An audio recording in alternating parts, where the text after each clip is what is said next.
এতিয়া আমি ভক্তি মাৰ্গৰ দিশলৈ আহি প্ৰথম আজি বুজিলোঁ কি যে মংগল আচৰণৰ অবিহনে অন্তৰ নিৰ্মল কৰাৰ অবিহনে আমি ভগৱন্তক কেতিয়াও আমি পাব নোৱাৰোঁ, ভগৱন্তৰ কৃপাৰ পাত্ৰ হ'ব নোৱাৰোঁ। 1 2 নম্বৰ কথা, কেৱল মাত্ৰ ভগৱন্তক আছে বুলি বিশ্বাস কৰি থাকিলেই নহ'ব, ভগৱন্তই স্বয়ং চতুৰ্ভুজ ৰূপ বা বিভিন্ন ৰূপত আজি কলিযুগত নাহে। কেলে ভগৱন্তৰ কলিযুগত ৰূপটো কৈছে বানময় মূৰ্তি, কলিযুগত বানময় মূৰ্তি হিচাপে আছে। কিন্তু আমি বিশ্বাস যদি নকৰোঁ তেতিয়াহ'লে বানময় মূৰ্তিত ভগৱন্তক আমি বিচাৰি নাপাওঁ। বিচাৰিবৰ কাৰণে তাৰ পৰা চৈতন্য কৰিব লাগিব। চৈতন্য কোনে কৰিব? ভকতে কৰিব। সেইকাৰণে ভকতক শ্ৰেষ্ঠ জ্ঞান কৰি আগে আগে বৈষ্ণৱ ৰূপী শিয়াল, পাছে পাছে ভকত বৈষ্ণৱ, ভকত আপোনাৰ বসুদেৱ ভগৱন্ত, ভকতৰ মূৰত ভগৱন্ত, তাৰ পাছত অনন্তই ছত্ৰ ধৰি ধৰিলে। চাওক ক'লৈ আহিছে, ভকত নাথাকিলে ভগৱন্ত নাহে। সেইকাৰণে ভকত আৰু ভগৱন্তৰ প্ৰথম আৰু দ্বিতীয় স্কন্ধৰ বুলি কৈছে। প্ৰথম স্কন্ধত ভগৱন্তৰ 2 পাদ পংকজৰ কথা কোৱা হৈছে। প্ৰথম দ্বিতীয় স্কন্ধে চৰণ দুটয় বুলি কৈছে। প্ৰথম দ্বিতীয় স্কন্ধত ভগৱন্তৰ চৰণ দুটাৰ কথা কৈছে, দুভৰিৰ কথা কৈছে, চৰণ দুভাগৰ কথা কৈছে। আৰু সেই চৰণ দুভাগক ভগৱন্তই এনেকৈ বুলি কৈছে, এভাগ মই আৰু এভাগ ভকত। ভকতেহে ভগৱন্তক চৈতন্য কৰিব পাৰিব, বেলেগে নোৱাৰে। চৈতন্য শব্দটো আমাক যদি বুজিবলৈ অসুবিধা কৰিছে, আমি এটা সাধু কথাৰ যোগেদি বুজি লওঁ। সাধু কথা ক'লে মানুহৰ মনত অলসতাবোৰ নাইকিয়া হয়। এবাৰ এই কাহিনীটো মই আগতো কৈছোঁ কৰবাৰ, এবাৰ স্বামী স্ত্ৰীৰ মাজত কাজিয়া লাগিলে। বানময় মূৰ্তি শ্ৰেষ্ঠটো কৈ লওঁ আগে, তেতিয়া ভাল লাগিব। বানময় মূৰ্তি শ্ৰেষ্ঠ বুলি কিয় কয়? যে মৃন্ময়, চিন্ময়, দাৰুময়, এনেধৰণে প্ৰায় 7 প্ৰকাৰ মূৰ্তি আছে। লেইহ, লৈপ্য, দাৰুময়, বানময়, এনেকৈ চিন্ময় মানে ছবি আঁকি যায়, এইটো চিন্ময় মূৰ্তি। বানময় মূৰ্তি হ'ল কিতাপখন য'ত বাণীখিনি লিখা আছে। তাৰপাছতে হ'ল মৃন্ময় মানে মাটিৰে বনোৱা, দাৰুময় মানে লাঠি চাঠি এনেকুৱাবিলাক মাৰি দি বনোৱা। গতিকে এইবিলাক হ'ল মূৰ্তি। এই মূৰ্তিতকৈ বানময় মূৰ্তি শ্ৰেষ্ঠ ক'লে, কিয় ক'লে? এইটো কাৰণে ক'লে, চাব দেই, বাকীবোৰ মূৰ্তিয়ে কথা ক'ব নোৱাৰে, যেনেকৈ ছবিখনে কথা নকয়। ধৰি ল'লোঁ আমাৰ এখন ছবি, আপোনালোকে এতিয়াতো কোনোবা এনেকৈ মোবাইলটো লৈ থকা দেখিছোৱেই। ধৰি লওক মোৰ ফটো এখন মাৰি লৈ গ'ল, যে সেই নহয় ফটোখন যদি মোবাইলটো ঘৰত উলিয়াই লৈ কয় বোলে সেই নহয় এই নামঘৰত যে কৈছিলে আৰু দুটামান কওকচোন বুলি যদি কয়, ক'ব নি? ফটোখনে ক'ব নি? নকয়। গতিকে এই চিন্ময় মূৰ্তিক শ্ৰেষ্ঠ নাই কৰা, বানময় মূৰ্তিটোক শ্ৰেষ্ঠ কৰিছে। কেলে? বানময় মূৰ্তিটোত যদি সোধে কৃষ্ণৰ অৱতাৰ কেইটা আছিলে, আপুনি উলিয়াই চাওক, কৃষ্ণৰ অৱতাৰ কেইটা ইয়াত আপুনি দেখিবলৈ পাব, লিখি থৈ দিয়া আছে। কিন্তু যদি আপোনাৰ অৱতাৰ কেইটা আছিলে বুলি আমি মৃন্ময় মাটিৰ মূৰ্তিটোক সোধোঁ, সি ক'ব নি? মূৰ্তিটোৱে ক'ব নি মোৰ অৱতাৰ এইকেইটা আছিলে?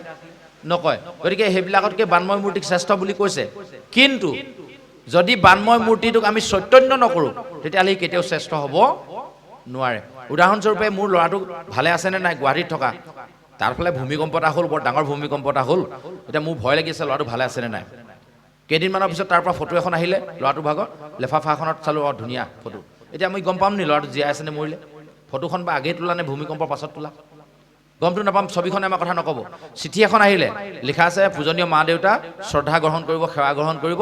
যদিও ভূমিকম্প ডাঙৰ হ'ল, ইয়াত যদিও বহুত মানে ঘৰ খহি পৰিলে, আমাৰ একো হোৱা নাই, মই ঠিকে আছোঁ, ছুটি পোৱা নাই কাৰণে যাব পৰা নাই, কেইদিনমানৰ পিছত মই যাম।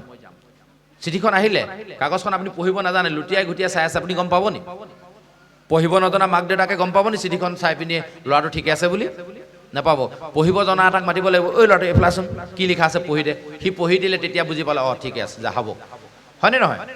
ঠিক তেনেধৰণে গুৰুজনাই আমাক এখন বানময় মূৰ্তি দি থৈ গ'ল, কিন্তু আমি পঢ়িছোঁ নে নাই সেইটোহে এটা ডাঙৰ কথা। যদি নপঢ়োঁ, পঢ়িব যেনিবা আমি নাজানোৱে, ভকতসকলক মাতিব লাগিব, সেই নহয় বাপসকল আহকচোন, এই পঢ়ি দিয়ক কি লিখা আছে। সেই পঢ়াখিনি আমি আকৌ শুনিব লাগিব। নুশুনিলে ল'ৰাটো ভালে আছেনে নাই কেনেকৈ গম পাম? যেনেকৈ ল'ৰাটো ভালে আছে বুলি চিঠিখনত লিখা আছে, মানুহটোৱে পঢ়িও দিলে, মই গুৰুত্ব নিদিলোঁ, মই গম পাম নি? নুশুনিলে গম পাম জানো? নাপাম। আমি শুনিব লাগিব। কিন্তু আমি মেক্সিমাম মানুহে নুশুনো, অলপ পিছত কথাটো কম। কিন্তু বানময় মূৰ্তিভাগক যদি আমি সদায় সেনেকৈ স্থাপন কৰি থৈ দিওঁ, তাৰ পৰা কিন্তু লাভ একো নহ'ব। উদাহৰণটো যে অলপ আগত কৈছিলোঁ যে স্বামী স্ত্ৰীৰ মাজত কাজিয়া লাগিলে, 4 দিনমান হ'ল মাত বোল বন্ধ। এই গুৱাহাটীত পঢ়া ল'ৰাটোৰ ওচৰলৈ কালিলৈ ৰাতিপুৱা 3টামান বজাতে ট্ৰেইনত মানুহজন যাব, আৰু তেওঁ আকৌ সোনকালে হাৰ নাপায়, মোবাইল চোবাইল নাই এলাৰ্ম দিবলৈ। শুনি পাইছে নাই আপোনালোকে? শুনিছে নহয়? বৰষুণে আমনি নাই কৰা নহয়? ঠিক আছে। তো মানুহজনে ডাইনিং টেবুলতে কাগজ এখনত লিখি দিলে, কালিলৈ মই ল'ৰাটোৰ ওচৰলৈ যাম, 3টা বজাত মোৰ ট্ৰেইন আছে, সোনকালে তুলি দিবি, সাৰ পুৱাই দিবি। কাগজখন দিলে আৰু ভাত বাহিৰ এনেকৈ চলি আছে আৰু মাত বোল নাই। মানুহজনী চালে এওঁ যাব কাইলৈ। মানুহজনীয়ে 2টামান বজাত সাৰো পালে, কিন্তু মনলৈ ভাৱ আহিলে কি জানে নাই, তই হ'লে মোক আগে মাতিব নোৱাৰিলি, লিখিহে দিলি, ময়ো লিখি দিওঁ আকৌ। 3টা বাজিব হ'ল, উঠা যদি উঠা, নহ'লে কিন্তু সাৰ নাপা, কি কয় ট্ৰেইন ফেইল কৰিবা। শিতানতে থৈ দিলে, সাৰ পাবনে নাই? তেওঁ লিখি দিলে, এওঁ লিখি দিলে, সাৰ পাবনে নাই? একেই কথা, গুৰুজনে আমাৰ শিতানতে গুণমালা লিখি থৈ দিলে। নামক গৃহৰ মণিকূটত কি আছে? আমাৰ নামঘৰৰ শিতান কোনটো? ইয়াৰ মণিকূট ভাগ নহয় জানো? মণিকূটত কি আছে? বানময় মূৰ্তি আছে। কি আছেনো? এবাৰ সোধকচোন। আমাৰ মহিলাসকলে ওচৰলৈ যাবলৈ টান পায়, ভয় কৰে। এই কিবা হয় নামক গৃহত মই নোসোমাওঁ দেই মণিকূটত, এনেকৈ কয়। ভয়বোৰ দূৰ কৰক। আজি তাৰিখত সেইবোৰ ভয় নাই আৰু, নাপায় দিন গ'ল। আজি তাৰিখত মহিলাই সমানে সমানে বহি পাঠ কৰে, এইবোৰ দিন গ'ল। কেলৈ দিন গ'ল বুলি কৈছে জানে? মানুহে বুজি পোৱা হ'ল কি আছে। যেতিয়ালৈকে কিতাপখনত কি আছে নিলিখাকে কল কিতাপখনক পূজা কৰি থাকিব, হ'ব নি? দোকানীজনে যদি প্ৰেছত দিব সময়ত যদি প্ৰিণ্টাৰ যদি দিবলৈ হয়, প্ৰেছত দিব হয়, গোটেই প্ৰেছটো ধুই মেলি ধূপ ধূনা জ্বলাই ভাগত প্ৰিণ্ট কৰিব, সেইদিনা কাকো ওচৰলৈ যাবলৈ নিদিয়ে, অকল ভকতকেইজনক মাতি প্ৰিণ্ট কৰিব, এনেকুৱা কৰে নি? যিদিনা গুৱাহাটী প্ৰেছৰ পৰা আমাৰ নেমুগুৰিত বিকিবৰ কাৰণে ভাগতখন আনিব, সেইদিনা মানুহটোৱে কাকো নুতুলে, গাড়ীখনত একদম ধূপ ধূনা জ্বলাই মালা চালা লৈ একদম ধূপ ধূনা গাই ভকতৰ নিচিনাকৈ ড্ৰেছ পিন্ধি যাব, আৰু দোকানীজনেও মানে ধুতি চুটি পিন্ধি তেওঁক ভাগতখন দিব, তেওঁ সেইমতে মূৰত লৈ আহিব। এনেকৈ আহে নি? অন্য কিতাপ আনে আনে। গতিকে অন্য কিতাপ পঢ়া নিচিনা আমিও পঢ়িব পাৰিম, কিন্তু যেনেকৈ গাত লেতেৰা লাগি থাকিলে পঢ়াত মন নবহে, ভৰিকেইটা লেতেৰা হৈ থাকিলে ল'ৰা ছোৱালীক কিতাপত পঢ়িবলৈ ক'বচোন, পঢ়িবলৈ মন নবহে, খিচ খাচ খাচ লাগিব, হাতত বোকাখিনি দেখি থাকিব, নাকটোতে কিবা এটা লাগি থকা নিচিনা লাগিব, ভাল নালাগিব নহয়। সি ল'ৰালৈকে ভৰি হাত ধুই পিনি কিতাপত পঢ়িব। ঠিক তেনেধৰণে পবিত্ৰ অন্তৰে চাফা চিকুণ হৈ পিনি আমি পঢ়া দৰকাৰ আছে। গুৰুজনে শিতানত বানময় মূৰ্তি প্ৰতিষ্ঠা কৰিলে। কি আছে তাত? সকলোৱে জানে কি আছে তাত? মহিলাসকলে জানে নে নাজানে বানময় মূৰ্তি কি আছে? ইয়াত যে সিংহাসন দেখিছে, তলত এটা কাছ আছে, ওপৰতে এটা হাতী আছে, তাৰ ওপৰত সিংহ মূৰ্তি আছে, এনেকৈ এখন আসন প্ৰতিষ্ঠা কৰিলে। আসনৰ ওপৰত এটা বাকচ নিচিনা আছে, যাক মানে আমহি ঘৰ বুলি কয়। সেই আমহি ঘৰৰ ভিতৰত গামোচাৰে ঢাকি এখন কিতাপ থৈ দিয়া আছে। কি আছে? কি আছে নাজানো, নাজানিলে আমি মৰিছোঁ। গুণমালা নামৰ এখন কিতাপ আছে, হাতীমাৰি ভুৰুকাত ভৰুৱা বুলি কয়। গুণমালাখনৰ 6টা অধ্যায়ত শংকৰ গুৰুজনাই ভগৱন্তৰ গোটেই গুণ নামখিনি লিখি থৈ দিছে তাত, কিন্তু আজিলৈকে আমি পঢ়ি চোৱা নাই। সেই যে শিতানত থৈ দিছোঁ, 2টা বাজিলে উঠা যদি উঠা, নহ'লে ট্ৰেইন ফেইল হ'ব। সেই যে লিখি থৈ দিয়া কাগজখন শিতানত পৰি আছে, আমাৰো শিতানত গুণমালা পৰি আছে, আজিলৈকে আমি পঢ়ি চোৱা নাই। তেতিয়াহ'লে আমি হাৰ পাম নে নাপাম? জীৱন যাত্ৰাৰ ৰেলখনত সেইকাৰণে আমি সদায়ে ফেইল কৰি আছোঁ, সদায়ে ফেইল কৰি আছোঁ, কোনোদিন হাৰ নাপাম। সেইকাৰণে আহক, আমি সৰজৰে নিবেদন কৰিছোঁ, সকলোকে অনুৰোধ জনাইছোঁ, আহক সকলোৱে আমি এই যে গুণমালা, কীৰ্তন, দশম, ঘোষা, ৰত্নাৱলী, এই যে 6খনকৈ নিগম শাস্ত্ৰ গুৰুজনে আমাক দিলে, আহকচোন আমি সকলোৱে পঢ়োঁ। কি লিখা আছে তাত জানিব লাগিব। নিলিখাকৈ কিতাপখনক পূজা কৰি থাকিলে আমাক কিতাপখনে একো নিদিয়ে। যেতিয়া আমি পঢ়িম তেতিয়াহে আমি বুজি পাম। তাৰমানে আমাৰ জীৱনবোৰ এনেকুৱা হৈছে, চাওক, আমি খুব ধুনীয়াকৈ বৰগীত গাব জানো, পাৱে পৰিহৰি, তেজৰে কমলাপতি, এই মানে বৰগীতবোৰ গাই গাই অসমৰ ভিতৰত শ্ৰেষ্ঠ বৰগীতৰ শিল্পী হিচাপে মই পুৰস্কাৰ পৰ্যন্ত পাই আহিছোঁ। কিন্তু বৰগীতটোত কি লিখা আছে মোক অকণমান বুজাই দিয়ক বুলি ক'লে মই নাজানো। কিবা লাভ আছে নেকি তেতিয়া? ব্ৰহ্মা আদি কৰি জীৱ যত গাব নজনা মানুহ আমাৰ পৃথিৱীত কোনোবা আছে নেকি? আমাৰ সমাজত বিশেষকৈ কণমানিটোকো আমি শিকাওঁ, নজনা মানুহ আছে জানো? চবেই জানে, কিন্তু ব্ৰহ্মা আদি কৰি জীৱ যত মায়া সজ্জাৰ মাজে আছে ঘুমতি যায়, তাৰমানেনো কি ক'লে? কি বুজাইছেনো গুৰুজনে? বুজিবলৈ চেষ্টা নকৰাটোৱে হৈছে এই শিতানত কাগজখন লৈ শুই থকাটো। গুৰুজনে শিতানত নাম ঘোষা দি দিলে। গুৰুজনে শিতানত ইয়াত দিছে নহয়, কীৰ্তন, দশম, ঘোষা, ৰত্নাৱলী, আজি সজাই লৈছে আমাৰ শিতানত। আমি তাত ভৰিৰে নগৈছোঁ ক'ব, সেইবোৰ খুব ধুনীয়াকৈ জানো। ইয়াত আমি সেৱা নকৰাকৈ আমি ওচৰলৈও নাযাওঁ, সেইটো ধুনীয়াকৈ জানো। কিন্তু তাত কি আছে? কীৰ্তন, দশম, ঘোষা, ৰত্নাৱলী। পঢ়িছোঁনে নাই আজিলৈকে? যদি নাই পঢ়া, ক'ত আমি হাৰ পাম? সেইকাৰণে আমাৰ অসমীয়া জাতি সদায় শুইয়ে থাকিব। সেইকাৰণে ক'লে কপিল প্ৰভুজনে দেৱহূতি আইক যে তুমি মৰা মানুহৰ সংগত নাথাকিবা। তেতিয়া তেওঁ সুধিলে, মৰা মানুহো থাকে নেকি? তেওঁ কৈছিলে তেতিয়া কপিল প্ৰভুজনে, বোলে এইখন অসমত, এইখন ভাৰতত মৰা মানুহৰ সংখ্যাই বেছি। হয়তো নকওঁ, আমিও মৰিয়ে আছোঁ, এইবোৰ পঢ়াই নাই। পঢ়া হ'লেহে হাৰ পালোহেঁতেন। টোপনি থকা মৰি থকা একে কথা হয়নে নহয়? টোপনিৰ পৰা হাৰ পাবলৈ হ'লে গুৰুজনে শিতানত যিখন কিতাপ থলে সেইখন আমি পঢ়িব লাগিব। মই পঢ়িব নাজানে ভকতক মাতিব লাগিব, পঢ়ি দিয়কচোন ইয়াত কি লিখা আছে, তেতিয়াহে গম পাম। তা আমি কোনোদিন পঢ়া নাই। মই পুনশ্চ নতুন প্ৰজন্মক বেছিকৈ অনুৰোধ জনাইছোঁ, তেওঁলোকে পঢ়ক। পাৰোঁতে চৰকাৰে আজিকালি পাঠ্যপুথিলৈ আকৌ নতুনকৈ আনিছে, কিন্তু এটা সময়ত পাঠ্যপুথিত এই বস্তুবোৰ আঁতৰি গুচি গৈছিলে, যাৰ কাৰণে আমাৰ যুৱ সমাজ নামঘৰৰ পৰা আঁতৰি গুচি গৈছিলে। তাৰ কাৰণে দোষী কেৱল যুৱ সমাজে নহয়, আমি নিজেও দোষী, চৰকাৰ দোষী, পাঠ্যপুথি দোষী। আগতে লিখিছিলে, নিচিনো তোমাক ক'ত আছা প্ৰভু, আমি অতি সৰু ল'ৰা, চিঞৰি চিঞৰি মাতিলে তোমাক নামাতা দূৰাৰ পৰা। আছিলে নাই? ঈশ্বৰ আছে, সেই কথাটো তেতিয়া বুজি পালোঁ, কিন্তু চিনি পাব নোৱাৰি। চিঞৰি চিঞৰি মাতিলে যেন তুমি যেন নাহা। আকৌ শেষত কৈছিলোঁ যে যি পথত চলে যি পথে সেই পথে তুমি নিনিবা মোক, যি পথে চলে কুপভস্ত যত লোক, হয়নে নহয়? যি পোন বাটত চলিছে সদায় পথভস্ত যত লোক, হয়নে নহয়? কবিতা ফাঁকি শেষলৈ লিখিছে নহয়, যি পোন বাটত চলিছে সদায় পথভস্ত যত লোক, সেই পোন বাটেৰে মোক নিনিবা প্ৰভু। ভগৱন্তক আমি সদায় প্ৰাৰ্থনা জনাইছোঁ। এই প্ৰাৰ্থনাবোৰ যদি আজিও আমাৰ ল'ৰা ছোৱালীৰ মাজত থাকিলেহেঁতেন, তেওঁলোকৰ মস্তিষ্ক হত হৈ থাকিলেহেঁতেন। কিন্তু আমি তাকে নকৰি ল'ৰা ছোৱালীক একদম আৰম্ভণিতে কি শিকাওঁ জানে নাই? আপোনালোকৰ ফালে কি হয় নাজানো, আমাৰ ফালে যেতিয়া থুনুক থানাককৈ মাত ফুটে, ল'ৰাটোক প্ৰথমে কি কয় জানেনে? এই দুটা আখৰ এটা বেয়া শব্দ যে, যিটো অশ্লীল বুলি আমি কওঁ, বেয়া মাত বুলি কওঁ, সেইটো শিকাই দিয়ে। ল'ৰাটোৱে যেতিয়া প্ৰথমে সেই মাতটো মাতে, শুনিবলৈ বৰ ধুনীয়া লাগে। প্ৰথম মাত ফুটিছে যে, তাৰপাছতে লগৰখিনিয়ে কি কৰিব, বেটা বেটা কি বুলি মাতিছিলা, মাতাচোন মাতা, আকৌবাৰ মাতা, চকলেট দিম, মটন দিম, এনেকৈ কৈ কৈ মতুৱাই লাষ্টত তেওঁ অভ্যাস হৈ গ'ল। যিটো কথা বেছিকৈ মাতি থাকে সেইটো মানুহৰ অভ্যাস হয়। প্ৰমাণ কৰি চাব নেকি? প্ৰমাণ কৰি চাবলৈ মন গৈছে? আজি মই কৈছোঁ বুলি আপোনালোকে আৰম্ভ কৰি দিয়ক, কিন্তু চাব অভ্যাসটো ভাল নহ'ব। আজি মই কৈছোঁ বুলি কৰি চাব। আপোনাৰ ভাৱে যদি চকীত বহিলে এনেকৈ গীত গীত গীত গীত বজাই থকা অভ্যাস নাই, আজি যে ভাগৱত পাঠত আমুকে কৈছিলে চাওঁচোন বাৰু কৰি চাওঁ, এই বুলি যেতিয়াই চকীত বহে তেতিয়াই চকীত বাৰটোত এনে খিট খিট খিট খিট বজাবলৈ আৰম্ভ কৰি দিয়ক। 21 দিন বজাওক, প্ৰতিদিনে মোক মনত পেলাব, চকীত বহাৰ লগে লগে আমুকে কৈছিলে ন, বজাই চাওঁ, এনেকৈ বজাই চাব। 21 নম্বৰ দিনা মোক পাহৰি যাব, এইটো নাপাহৰে। 22 নম্বৰ দিনা নিজে নিজে আহি যাব, হয়নে নহয়? টেষ্ট কৰি চাওক। এই ল'ৰাটোক যে চকলেট খুৱাই খুৱাই মটন খুৱাই খুৱাই অভ্যাস কৰাই দিলোঁ, তাৰ অভ্যাস হৈ গ'ল। লাষ্টত কি হ'ল, এষাৰি বাক্য কওঁতে 3বাৰমান সেইটো মাত মাতে, বেছিহে মাতে কেতিয়াবা, নহ'লে তাৰ কথা খাই শেষেই নহয়। এতিয়া যিকেইটাই শিকাইছিলে ক্লাছ 9 পালেগৈ নহয়, এতিয়া এদিন স্কুলৰ পৰা আহি থাকোঁতে ঘপককৈ কিবা এটা সুধি পালে, সি 3বাৰমান সেইটো মাত মাতি পিনি তাক উত্তৰটো দি দিলে। এইটো ইমান অভদ্ৰ, ইমান বেয়া কথা কয়। শিকাইছিলে কোনে? শিকোৱাটো সিয়ে হয়নে নহয়? চক, আমি ক'লৈ গৈ আছোঁ? তাৰ পৰিৱৰ্তে মই অনুৰোধ জনাইছোঁ যে আহকচোন, আমাৰ নাতিহঁতক আমি প্ৰথমে কৃষ্ণ ক'বলৈ শিকাওঁ, ৰাম ক'বলৈ শিকাওঁ, দুটা আখৰ। এতিয়া আকৌ কৈ দিব, ইছ ৰাম, ইমান সৰুৰ পৰা ভকত হ'ব নালাগে, হয়নে নহয়? কিন্তু কৃষ্ণ ৰাম ক'লে ভকত নহয়, ৰাম কৃষ্ণ কেৱল ভকত হ'বলৈ ক'ব নালাগে, নিজক সংস্কাৰ কৰিবলৈ ক'ব লাগে। যেতিয়া এটা ল'ৰাই মুখত ৰাম কৃষ্ণ নাম লৈ থাকিব, সি বেয়া মাত নক'ব, বেয়া কথা নক'ব, আৰু সি সদায় কি হৈছে, আধ্যাত্মিক চিন্তাটোৰ প্ৰতি ধাৱমান হ'ব। আৰু যি ল'ৰাই আধ্যাত্মিক চিন্তনত জড়িত হৈ থাকে, সেই ল'ৰাই একদম নিশ্চিত থাকক, আপোনাক এৰি থৈ কেতিয়াও আমেৰিকাত চাকৰি নকৰে, আপোনালোকক কোনোদিন বৃদ্ধাশ্ৰমত থকাৰ নিচিনা এই ব্যৱস্থাটোলৈ সি কেতিয়াও নাযায়। লাগিলে সি খাবলৈ নাপাওক, তথাপিও মাক দেউতাকক এৰি থৈ নাযাব, হয়নে নহয়? প্ৰমাণ কৰি চাব। মাক দেউতাকক এৰি থৈ যাবৰ কাৰণে আমি তেওঁলোকক বনাইছোঁ তেনেকৈ। কেনেকৈ বনাইছোঁ? ৰাতিপুৱা শুই উঠিলে স্কুললৈ নিব লাগে, তাৰ আগতে আকৌ টিউশ্যন আছে, টিউশ্যনলৈ নিব লাগে। টিউশ্যন শেষ হৈ আহিলে লৰালৰিকৈ বাপেকে মোজা পিন্ধাই আছে, মাকে ভাত খুৱাই আছে, দেৰি হৈছে, স্কুললৈ যাব লাগে।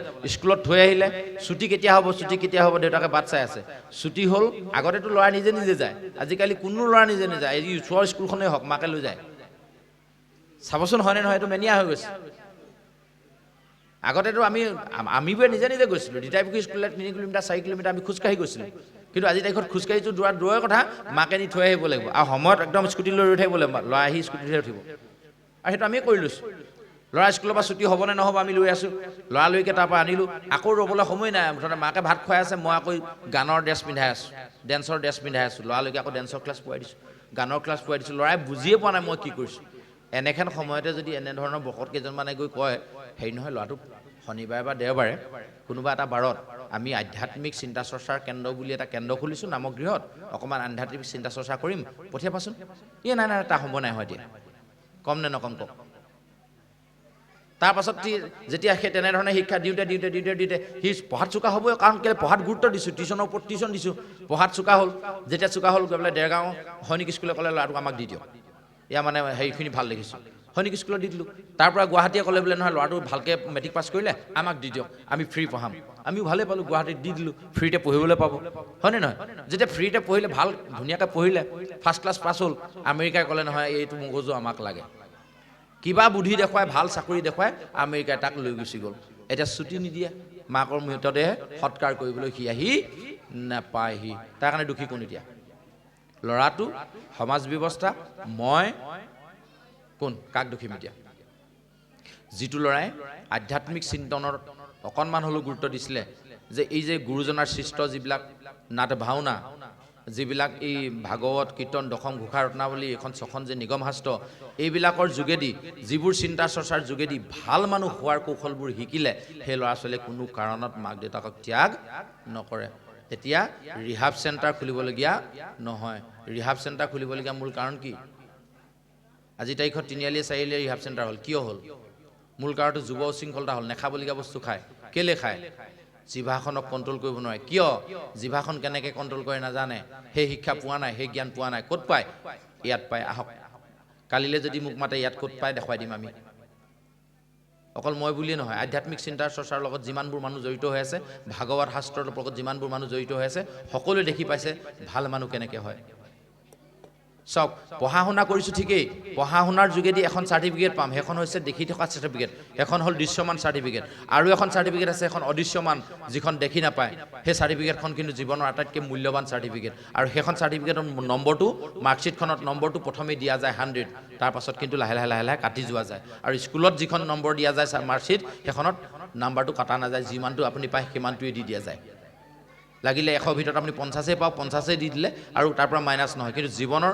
এই আধ্যাত্মিক চিন্তা চৰ্চাৰ যোগেদি যিখন ভাল মানুহ হোৱাৰ চাৰ্টিফিকেট সমাজে দিয়ে সেইখনত নম্বৰবোৰ যোগ বিয়োগ হয় উদাহৰণ চাওক স্কুলৰ শিক্ষাৰে শিক্ষিত হ'লোঁ ফাৰ্ষ্ট ক্লাছ পাছ কৰিলোঁ সেই চাৰ্টিফিকেটখনৰ যোগেদি কেৱল মাত্ৰ এটা মই চাকৰিহে কিনি ল'ব পাৰিম আৰ্থিক সচ্ছলতাৰ কাৰণেহে তাক মই প্ৰয়োগ কৰিব পাৰিম কিন্তু ভাল মানুহ হোৱাৰ যিখন চাৰ্টিফিকেট সেইখন কিন্তু তাৰ পৰা মই নাপাম কেনেকৈ নাপাম চাওক মই ভাল ফাৰ্ষ্ট ক্লাছ ইঞ্জিনিয়াৰ পাছ কৰিলোঁ পাছ কৰাৰ পিছত মই ইঞ্জিনিয়াৰো হ'লোঁ আৰু গাঁৱলৈ সোমাই অহা দলংখন বনাৰ দায়িত্বটো মোৰ ওপৰতে পৰিলে কিন্তু কথাটো হ'ল কি যিমান পাৰোঁ কম পইচাত বনাবলৈ চেষ্টা কৰোঁতে দলংখন দুদিনমান ভাগিলে হয়তো চাগে সেই সময়ত ভাগিলে যিটো সময়ত মোৰ মা দেউতাই সেইফালে গাড়ী এখনেদি পাৰ হৈ গৈ আছিলে দলংখন বনোৱা মানুহটো কিন্তু ইঞ্জিনিয়াৰটো ময়ে আছিলোঁ তাৰ কাৰণে দুখী কোন এতিয়া যদি মই ভাল মানুহ হ'লোহেঁতেন এতিয়া এটা ল'ৰাই যেতিয়া মানে মাক দেউতাকক সুধিছে ফাৰ্ষ্ট ক্লাছ মেট্ৰিক পাছ কৰিলে দেউতাকে ক'লে তই ইঞ্জিনিয়াৰ হ'ব লাগিব দাদাকে ক'লে নহয় তই ডক্টৰ হ'ব লাগিব খুৰীয়াকে ক'লে নহয় তই প্ৰফেচৰ হ'ব লাগিব মাকে ক'লে নহয় আমাৰ গাঁৱত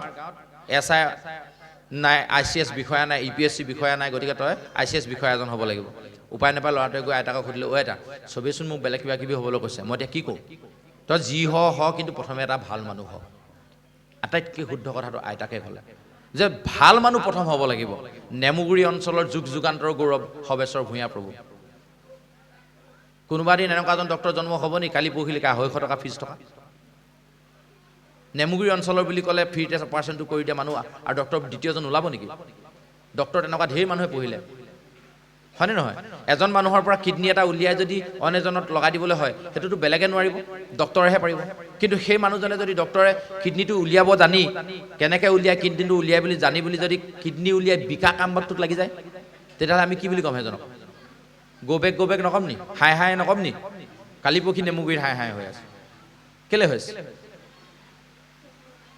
কেলে কৰিবলগীয়া হৈছে যে এই গোটেই বস্তুটো আধ্যাত্মিক চিন্তাৰ অভাৱত হৈছে সেইকাৰণে আহক নৱপ্ৰজন্মক লৈ আহক নতুন প্ৰজন্মক লৈ আহক আমি য'তে যাম অকল নতুন প্ৰজন্মক লৈ কথা হ'ব আমি কেৱল মাত্ৰ নতুন প্ৰজন্মই কেনেকৈ আধ্যাত্মিক চিন্তাৰ প্ৰতি ধাৱমান হ'ব তেওঁলোকে কেনেধৰণে এজন ভাল মানুহ হ'ব এই চাৰ্টিফিকেটখন কেনেকৈ ক'ত পায় তাৰমানে এতিয়া ধৰক গাঁওখনত ক'ব এই আমুকৰ ল'ৰাটো বৰ ভাল দেই কথা ক'লে শুনে আমুকৰ ল'ৰাটো বৰ ভাল দেই মাত কথাবোৰ ইমান ভাল এই যে ভাল বোলা চাৰ্টিফিকেটখনতে যদি পাই যায় নহয় অনাগত দিনত চাকৰি নাপালেও সেই ল'ৰাটো ভালকৈ চলিব পাৰিব মন কৰিব কিন্তু অকল চাৰ্টিফিকেটখন লৈ আহিলে সেইটোৱে যদি ধনীও হয় ন ইটোও দেখিব নোৱাৰে সিটোও দেখিব নোৱাৰে কাৰ লগত জীয়াই থাকিব হয়নে নহয় যে এই কথাবোৰ আমি জানিবৰ হ'ল গতিকে প্ৰথম স্কন্ধত এই কথাখিনি খুব ধুনীয়াকৈ দিয়া আছে। কলিক নিগ্ৰহ কৰিব লাগিব, মনৰ মাজৰ পৰা কলি ভাৱনাবোৰ নাইকিয়া কৰিব লাগিব। কলি থকা জেগা আৰু বহুত আছে, সময় বহুত দীঘলীয়া হৈছে, এইখিনি কথা ক'বলৈ বহুত দীঘলীয়া সময়ৰ প্ৰয়োজন আচলতে। সেইকাৰণে প্ৰথম অধ্যায়ৰ যিখিনি কথা এইখিনিতে আমি ইমানখিনিলৈকে সামৰিছোঁ। জ্ঞান বিজ্ঞান তদং ৰহস্য, এই চাৰিমুঠি 4 শ্লোকত চতুশ্লোকা ভাগৱত ব্ৰহ্মাই নাৰদক দিছে। কি জ্ঞান সেইটোৱে যে ঈশ্বৰ আছে, বিজ্ঞান সেইটোৱে ঈশ্বৰক কেনেকৈ পায়, তদং মানে তন্নতনকে তাৰ পৰা অৰ্থখিনি উলিয়াই ল'বলৈ, তেতিয়া আমি ৰহস্য ভকতি কৰিব পাৰিম, তেতিয়াহে শাস্ত্ৰ সম্পূৰ্ণ হ'ব। আৰু তেতিয়াই পৰীক্ষিতে যেতিয়া জ্ঞান গংগাৰ পাৰত বহি শুকমুনিৰ পৰা এই যে দ্বাদশ স্কন্ধ ভাগৱত পঢ়িলে, শেষত ভাগৱত মাহাত্ম্যত কৈ দিলে যে দ্বাদশে ভৈল মুণ্ড, দ্বাদশ স্কন্ধত কৈ দিলে যে ভাগৱত মাহাত্ম্য তাত আছে পৰীক্ষিতৰ মুখ্য লাভ। তাত ধুনীয়াকৈ কৈ দিলে যে মই তৰিলোঁ, মৰিলোঁ বুলি ভাবিছিলোঁ, যিটো প্ৰথমে তক্ষকে দংশন কৰিব মৰিলোঁ বুলি ভাবিছিলোঁ, নহয় মই এতিয়া তৰিলোঁ, শুকমুনিক পালোঁ, জ্ঞানেৰেদি মই বুজি পালোঁ যে মোৰ মুণ্ডটো ইয়াতহে আছিলে। প্ৰথমে মুণ্ডটো হেৰুৱাই দিছিলে ক'ত, ঋষি মুনিত যেতিয়া মৰা সাপ পাৰি দিলে, তাৰমানে এইডোখৰ পৰা এইডোখৰ মৰি গ'ল, মুণ্ডটো হেৰুৱাই দিলে। প্ৰথম স্কন্ধত মুণ্ডটো হেৰাই গ'ল, মৰা সাপেদি ভাগৱত আৰম্ভ হৈ গ'ল, আৰু একেবাৰে দ্বাদশ স্কন্ধত জীয়া সাপত ভাগৱত শেষ হ'ল। তাৰমানে কি, তেওঁ মূৰটো ঘূৰাই পালে, বুজি পালে যে প্ৰকৃততে মই নমৰোঁ, মোৰ এই শৰীৰটোহে মৰিব। এতিয়া বুজিবলৈ বেয়া লাগিছে নি, মই নমৰোঁ কিন্তু মোৰ শৰীৰটো মৰিব। শুদ্ধ হয়নে নহয় কথাটো? মই নমৰোঁ কিন্তু মোৰ শৰীৰটোহে মৰিব। এইটো বুজিবলৈ যদি দিগদাৰ হয়, তেতিয়াহ'লে চিধা চিধিকৈ আপোনাক এখন এপ্লিকেশ্যন লিখি দিওঁ। দুদিন স্কুললৈ যাব নোৱাৰিলোঁ, প্ৰধান শিক্ষকলৈ মই হেৰিখন লিখিছোঁ, দৰখাস্তখন। প্ৰধান শিক্ষক মহোদয়, বিশেষ নিবেদন, এই যে যোৱা 2 দিন মোৰ শৰীৰটো অসুস্থ হোৱাৰ কাৰণে মই আপোনাৰ বিদ্যালয়ত উপস্থিত থাকিব নোৱাৰিলোঁ। লিখোঁ নে নিলিখোঁ? মোৰটো শৰীৰটো মোৰ হয় কিন্তু মই নহয়, তাৰমানে সেইটো প্ৰকাশ হ'ল নে নাই? মোৰ শৰীৰটো অসুস্থ হোৱাৰ কাৰণেহে মই যাব নোৱাৰিলোঁ, মইতো তাৰমানে আত্মা, মোৰ আত্মাটো তালৈ যাব নোৱাৰিলে। গতিকে এই মইটো যিদিনা ওলাই গুচি যাব, সেইদিনা আমাৰ দেহৰ কোনো খবৰ নোলোৱা হ'ব, দেহটো চোৱা হ'ল বুলি বাহিৰলৈ উলিয়াই লৈ যাব। যে এই দুটা তত্ত্ব যেতিয়ালৈকে বুজি নাপাম, মই আৰু মোৰ তত্ত্বটো যেতিয়ালৈকে বুজি নাপাম, তেতিয়ালৈকে আমি ভাগৱত পঢ়ি একো কৰিব নোৱাৰিম। আৰু সেই তত্ত্বটো বুজি নোপোৱাৰ কাৰণে কৃষ্ণক যশোদাই বান্ধিব নোৱাৰিলে, দুৱাঙলত নাতিলে সেই আৰু মই আৰু মোৰ, তাৰমানে অহমম্ম, অহ মানে মই, মম্ম মানে মোৰ, মই আৰু মোৰ ভাৱনাৰ পৰা মই যেতিয়ালৈকে মোৰ নিজক মুক্ত কৰিব নোৱাৰিম, তেতিয়ালৈকে সেই দুৱাঙলতে কৃষ্ণক বান্ধিব নোৱাৰিম। নন্দৰ ঘৰত 9 লাখ গাই, 9 লাখ গাই গৰু বন্ধা ৰছী কিমান থাকিব পাৰে? দুৱাঙুলহে নাটিছিলে, যশোদাই 3 মিটাৰমান দীঘল তাল লৈ আহিছে, আকৌ গৈ দুৱাঙুলত নাটে। তত্ত্বটো কি? যাদু তাৰমানে কৃষ্ণ যে নহয়, তত্ত্বটো সেইটোৱে, মই বান্ধিম কাক? মোৰ ল'ৰা কৃষ্ণক। যশোদাই নাই পৰা বান্ধিব। আগতে তোমাক দেখুৱাইছিলেচোন মই চলে হামি মাৰি, গোটেই ভিতৰতেচোন গৰ্ভতে গোটেই মোৰ দেখিছিলাই তুমি মোক, তাৰপিছত তুমি পাহৰিলা। আকৌ এতিয়া কি কৰিম মই? এইবোৰ মনত পেলাই আছে মাজে মাজে কৃষ্ণই লীলাৰ যোগেদি। আমাৰো একেটাই তত্ত্ব। মই ক'ৰ পৰা আহিলোঁ? মই কোন? এবাৰ সোধক না নিজক। মা দেউতাই মোক জন্ম দিলে, তেওঁলোকৰ মা দেউতা গৈ থাকক না, তাৰপিছত ক'ৰ পৰা আহিব চাব। মই পৰম ব্ৰহ্ম ঈশ্বৰৰ পৰা বিস্ফুৰিত এটা অংশ মাত্ৰ, ফিৰিঙতি মাত্ৰ। পৰম ব্ৰহ্মৰ লগত মোৰ যোগাযোগ আছে। এই চাকি ভাগে যদি কৈ দিয়ে মই নিজে একোগছ চাকি, মই কাৰো পৰা নাই অহা, মিছা কথা। জুইশলাটোৰ পৰা সি জন্ম হৈছে, হয়নে নহয়? জুইটো ক'ৰ পৰা আছে? জুইটো সেই অগ্নিকুণ্ডৰ পৰা তাক সংৰক্ষণ কৰি এটা প্ৰকাৰত তাক থৈ দিয়া আছে, তাৰ পৰাহে সি সৃষ্টি হৈছে। গতিকে জুই বোলা বস্তুটোৱে ঈশ্বৰে দিয়া, তাপ বোলা বস্তুটোৱে ঈশ্বৰে দিয়া। গতিকে সেইজন পৰম ব্ৰহ্ম ঈশ্বৰৰ পৰা বিস্ফুৰিত আত্মাৰ আপুই এটা ইয়াত মই দেহত সোমাই আছে কাৰণে মই চলি আছোঁ। আৰু যিদিনাই তাত কানেকশ্যন কাটি দিব, ইয়াত মই দেউতা উঠো গৈ থাকিলে কোনো কাৰণত নুঠিব। তাৰমানে কথাটো হ'ল কি, যে কি কয়, ৰিচাৰ্জ শেষ হোৱা নিচিনা। যিদিনা আপোনাৰ ৰিচাৰ্জ শেষ হ'ব, সেইদিনা মোবাইল আপুনি যিমান পিটিকি থাকে হেল্ল' হেল্ল' কৰিবলৈ আপুনি সুবিধাটো নাপাব। গতিকে এই আত্মা নামৰ চিমটো, পৰমাত্মা নামৰ মানে শক্তিটোৱে যে সদায় ৰিচাৰ্জটো ফ্ৰীতে কৰি আছে, তাৰ কাৰণে ভগৱানক ধন্যবাদ দি এই ভগৱন্তৰ কথাখিনি জানিবলৈ যিসকলে ইচ্ছা কৰা নাই, সেইসকলে কোনো কাৰণে দ্বাদশ স্কন্ধ শেষ কৰিব নোৱাৰিব, আৰু দ্বাদশ স্কন্ধত গৈ কেতিয়াও ভগৱন্তৰ শিৰভাগ বিচাৰি নাপাবগৈ। গতিকে ইমানখিনিলৈকে ক'লোঁ। অকণমান আমনি লাগিব, কাৰণ কেলৈ আমাৰ একেটা বহাতে ইমান দেৰিলৈকে কথা শুনাৰ ধৈৰ্য নাই। খুব কম কথা কোৱা হ'ল ভাগৱতৰ, কিন্তু কথা হ'ল কি, আমি কিয় ভাগৱত পঢ়িব লাগে এই কথাখিনিকে অলপ বেছিকৈ কোৱা হ'ল। অনাগত দিনত কেতিয়াবা আকৌ লগ পালে পিছত যিখিনি আছে অধ্যায়, ইয়াৰ পিছত চতুৰ্দশ স্কন্ধত দক্ষ যজ্ঞ, শিৱৰ পৰিচয় সম্পৰ্কে, তৃতীয় স্কন্ধত কপিল দেৱহূতি সংবাদ, ভক্তিযোগ, সাংখ্যযোগ, তামসিক গতি, মনুষ্যজনী পাত্ৰী, বৰ সুন্দৰ সুন্দৰ অধ্যায় আছে। কিয় মনুষ্যবোৰ খেলি মেলি হয়, মানুহ কিয় মানুহ নহয় অমানুহ হয়, দানৱৰ নিচিনা আচৰণ মানুহে কিয় কৰে, গোটেই কথাবোৰ তৃতীয় স্কন্ধত খুব সুন্দৰকৈ লিখা আছে, যিখিনি ক'বলৈ খুব কম সময় হৈছে, সেইটো কাৰণে ক'ব পৰা নাযাব।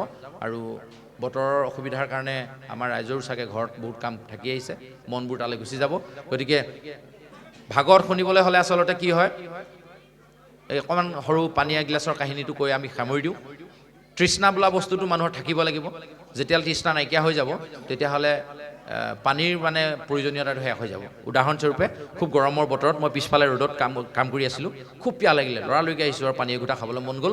মানুহগৰাকীক ক'লোঁ হেৰা পানী এগিলাচ দিয়াচোন, বৰ পিয়াহ লাগিছে। মানুহগৰাকীয়ে কৰিলে কি, জাৰ এটাই পানী এগিলাচে দিলে, পানী এগিলাচ ঢালি দিলে, সেই গিলাচ মই একদম অমৃত খোৱা নিচিনা খালোঁ, একদম কুটকৈ খালোঁ, কিমান ভাল লাগিছে আৰু। বোলে আৰু অকণ দিম নি, দিয়াচোন দিয়া, আৰু এগিলাচ দিয়া। দ্বিতীয় গিলাচ খালোঁ, সেইখিনি অকণমান পানী খোৱা নিচিনা, অলপ লাহে লাহে খাম।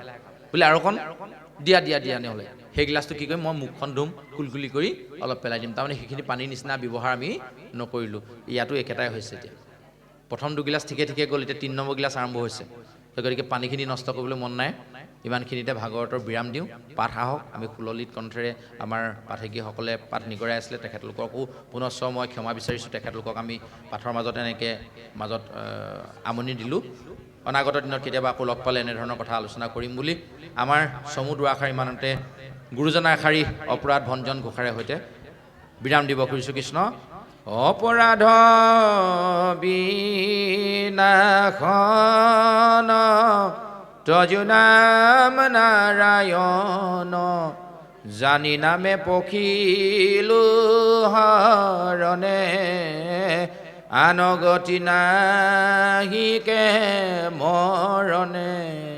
অপৰাধ ক্ষমা কৰি তুমি দয়াশীল হৰি, মোক ৰক্ষা কৰিও চৰণে। ৰাম মোক ৰক্ষা কৰিও চৰণে।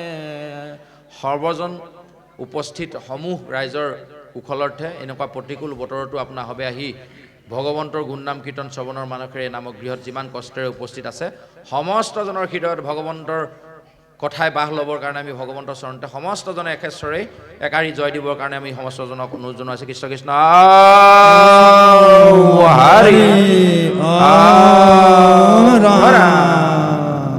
কৃষ্ণ।